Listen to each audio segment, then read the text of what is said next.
या मंदिरात टोटल 9 दीपमाळ आहे आणि जेव्हा पालखी मंदिरात प्रवेश करते तेव्हा ही दीपमाळ आपली जागा बदलते आणि ते महादेवचं असं एक पूर्वमुखी मंदिर आहे जे भारतामध्ये कुठेच पाहायला भेटत नाही। तर नमस्कार मंडळी, मी वैभव सराटे पाटील आज तुम्हाला घेऊन जाते जालना मधील परतूर पासून 8 ते 10 किलोमीटर वरती असलेलं पारडगाव या गावात। गावाच्या सुरुवातीला तुम्हाला महादेवचं मंदिर दिसेल। आता हे मंदिर दिसायला जरी छोटं असलं पण भारतामध्ये खूप कमी ठिकाणी हे मंदिर पाहायला भेटतं, कारण इथे असलं शिवलिंग जे की पूर्व दिशेला आहे आणि हे मंदिर हेमाडपंथी शैलीमध्ये बनवलेलं आहे। त्याच्यानंतर गावात असलेल्या एकदम जुन्या प्रवेशद्वाराला क्रॉस करून आम्ही गेलो मारुती मंदिर मध्ये। इथे एक महादेवचं मंदिर असून खूप प्राचीन बारव देखील आहे। आता वेळ होती श्री जोगेश्वरी काल भैरवनाथ मंदिराकडे जाण्यासाठी। याच रस्त्याने जात असताना परत एक महादेवचं मंदिर आहे आणि त्याच्या शेजारी गणपती बाप्पाचं मंदिर देखील आहे। आता मी जात आहे भैरवनाथ मंदिराच्या दिशेने। माझ्या आत्याचं गाव हेच असल्या कारणाने मी खूप वेळेस इथं आलेलो आहे, पण आज येण्याचं कारण थोडं वेगळं होतं। मंदिराच्या सुरुवातीला शेषनागाचं मंदिर आहे आणि भैरवनाथाचे सासरे असे मानले जातात। एका मंदिरासमोर 9 दीपमाळ पाहून तुम्हाला थोडं आश्चर्य वाटेल आणि दरवाजासमोर असलेली ही दीपमाळ जेव्हा पालखी आतमध्ये येते तेव्हा थोडं बाजूला सरकते, पण ते प्रत्येकाला दिसत नाही। आता वेळ होती मुख्य मंदिरात जाण्याची। हे भैरवनाथाचे 800 ते 1000 वर्ष जुनं असलेलं मंदिर एवढं जुनं असून देखील मंदिराची कंडिशन आज देखील खूप चांगली आहे। आणि हे आहे भैरवनाथ घ्या दर्शन। मंदिराच्या चारी बाजूने देवदेवतांच्या मूर्त्या कोरलेल्या आणि ते असा एक प्राणी ज्याने 6 हातीला पकडलेले, पण त्याचं नाव कोणालाही माहिती नाही। मंदिराच्या मुख्य प्रवेशद्वारावरती खूप मोठमोठे ढोल नगाडे आणि लोक असं म्हणतात की मंदिराच्या खालून भुयारी मार्ग जातात,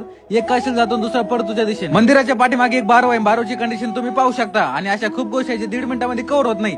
त्यासाठी तुम्हाला प्रत्यक्ष येऊन इथे भेट द्यावं लागेल। तर मग कधी आता कमेंट मध्ये नक्की सांगा।